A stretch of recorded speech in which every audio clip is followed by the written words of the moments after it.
Esta vez me gustaría tocar un tema que tiene cierta popularidad en el presente, que es ese debate que ya tiene tiempo de existir, ¿no? Sobre el tema de las vacaciones por ley en nuestro país, en México, que parece que se ha aprobado recientemente el que se duplique el piso para las personas que llevan un año laborado en alguna empresa formal. Anteriormente eran 6 días que por ley para tu primer año, después de tu primer año, ahorita se ha discutido que se dupliquen y se vuelvan en 12, lo mínimo, ¿no? Para después del primer año. Ya nada más cuestión de que el Senado termine de deliberar al respecto, pero pues todo pinta para que en efecto esto se vuelva una ley, se incorpore la Ley Federal del Trabajo y todo esto, ¿no? La realidad es que la vasta mayoría de las personas pudiera creer que es algo necesariamente positivo, ¿no? La mayoría de la gente tiende a ver al empresario como alguien rapaz, alguien malo, que nada más está buscando cómo quitarle más al empleado y al consumidor, ¿no? Esa es una visión muy común del empresario en Latinoamérica, una visión pues realmente alejada de la realidad, pero pues bueno, ¿no? Precisamente porque se cuenta con esta visión, cualquier cosa que beneficie al trabajador y o al consumidor, cualquier dictamen del gobierno que tenga esta finalidad, se ve como bueno, ¿no? El problema realmente aquí es el siguiente, ¿no? El problema es esta perspectiva, repito, tan característica de Latinoamérica, de los países latinoamericanos, de permitir o de buscar que el gobierno dicte cuáles van a ser los términos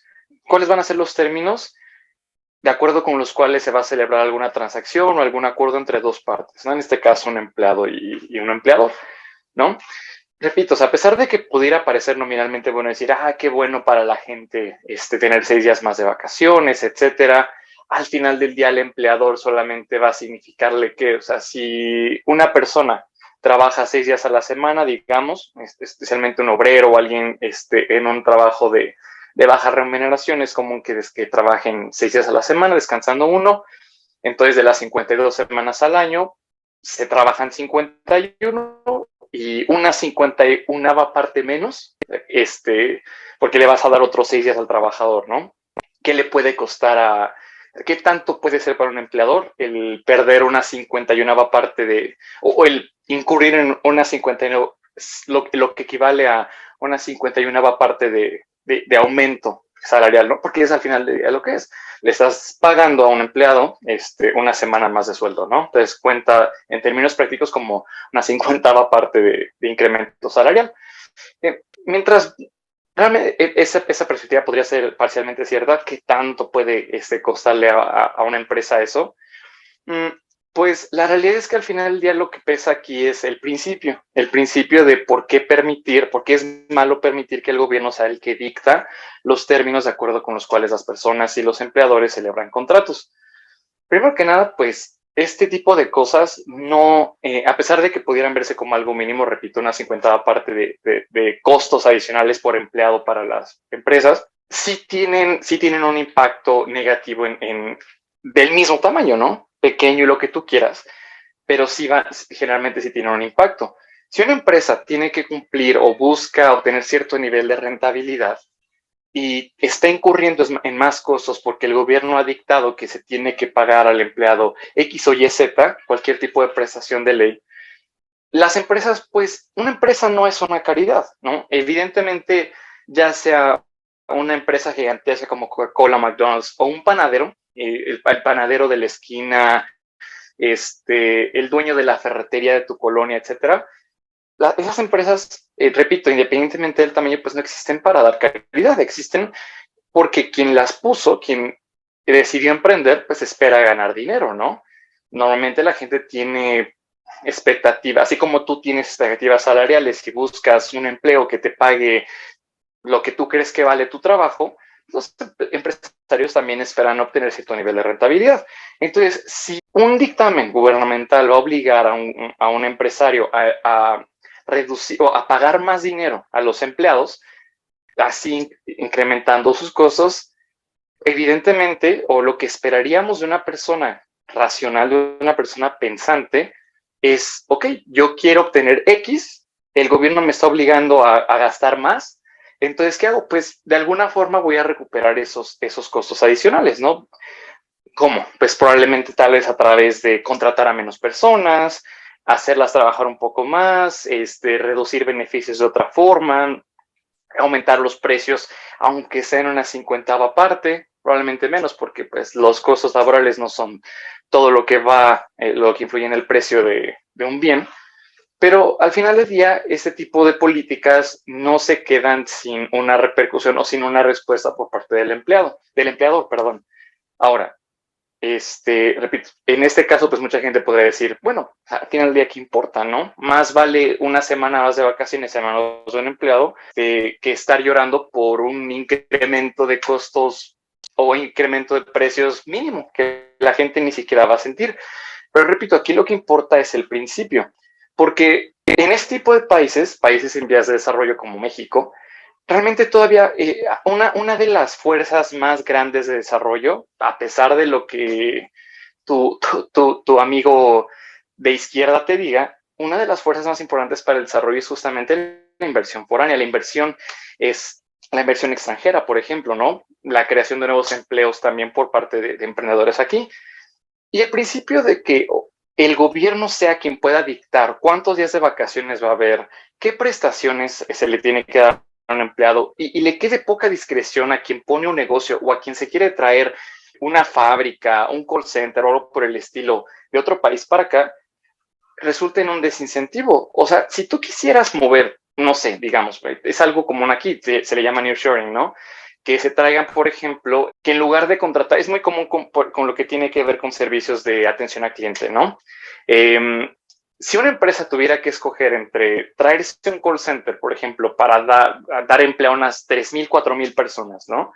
Y tiene que escoger entre dos países, asumiendo que les va a pagar lo mismo, evidentemente para la empresa extranjera va a ser menos atractivo el llegar al lugar en el que el gobierno interviene más, ¿no? Porque si justamente las empresas estadounidenses, por ejemplo, que se dedican a dar servicio al cliente, que mueven sus operaciones de servicio al cliente de Estados Unidos a otros países, lo hacen con la intención de reducir costos.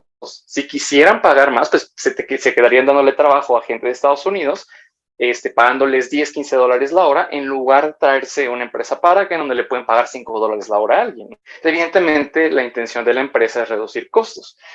Entonces, si tiene que escoger entre el país, entre diferentes países en vías de desarrollo, México, Colombia, Filipinas, etcétera, va a quedarse evidentemente en donde tenga más flexibilidad para imponer condiciones laborales. Es meramente lógico, ¿no? Repito, o sea, las empresas no están en el negocio de regalar dinero, no son caridades.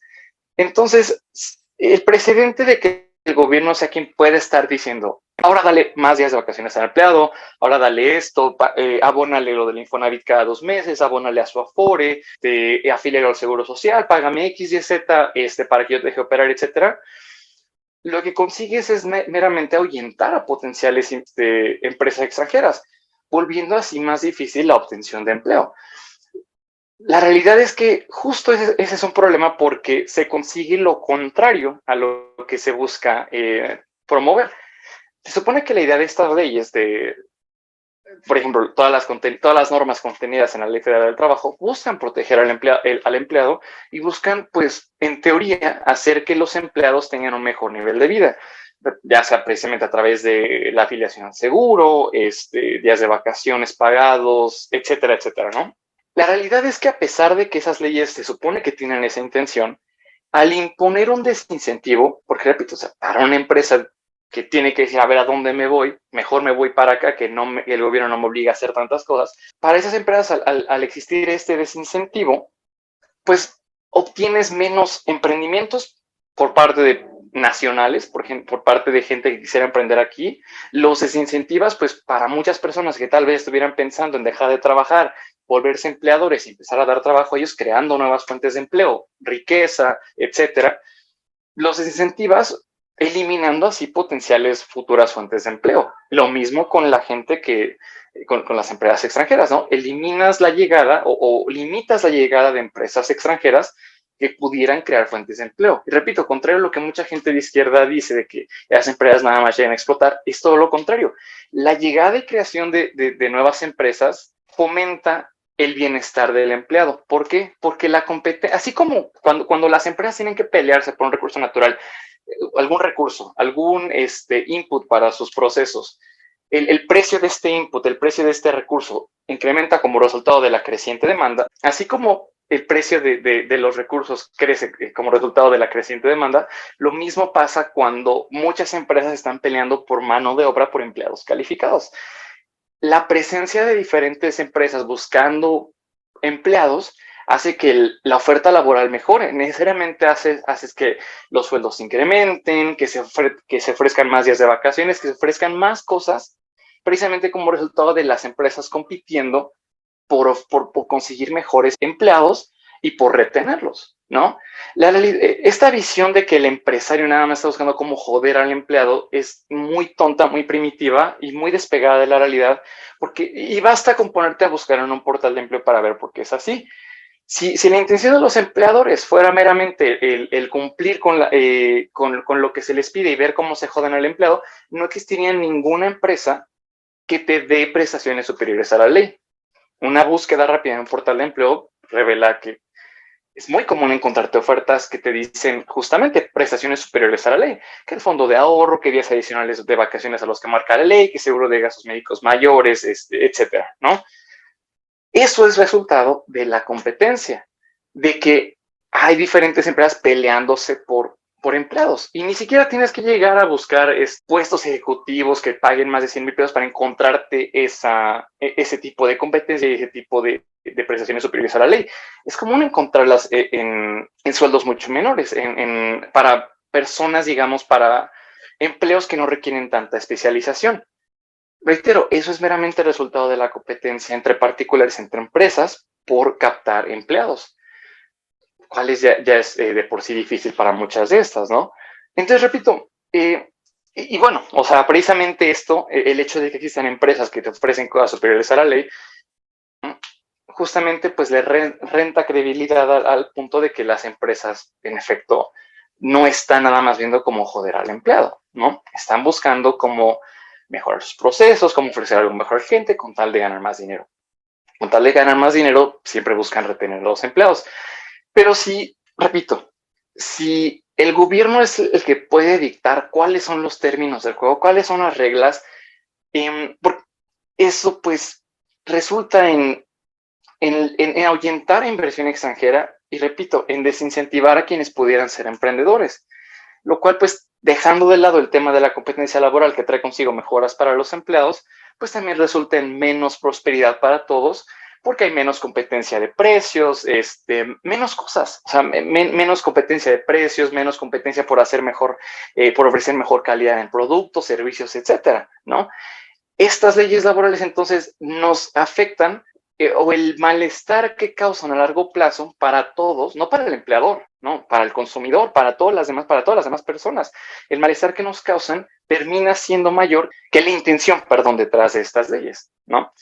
Es justamente como decía Frédéric Bastiat, hay cosas que se ven inmediatamente que o sea, las acciones del gobierno, las intervenciones del gobierno en la economía generalmente tienen efectos inmediatamente visibles, pero hay que detenerse siempre a pensar qué es lo que no se ve, qué es lo que no se ve inmediatamente, porque son esas las cosas que se tienen que prever. No son inmediatamente visibles, como los 6 días de vacaciones adicionales, que luego puedes decir, ay, qué idea tan excelente, qué bien por los trabajadores. Hay que detenerse a pensar cuáles van a ser las implicaciones a mediano y largo plazo. Y repito, las intervenciones del gobierno en la economía siempre resultan en mayor malestar neto que el bienestar que trajeron en primer lugar. Hay que tener siempre a pensar eso, porque repito, no es, tal vez esta 50ª parte de incremento en costos no va a ser realmente mucho. Es algo de lo que ni siquiera vale la pena tal vez hablar. Hay que hablar del principio y hay que hablar de las consecuencias del principio de que pues la intervención laboral, la intervención del gobierno en el mercado laboral trae consigo consecuencias adversas sobre las cuales hay que detenerse a pensar. Entonces, pues esa es la exhortación con la que me gustaría cerrar este video. No nos quedemos solamente con la idea de lo que, el gobierno, qué bondadoso. No, pensemos más allá y veamos justamente, y cuando lo hagamos vamos a ver que las consecuencias a largo plazo, pues, son negativas en balance.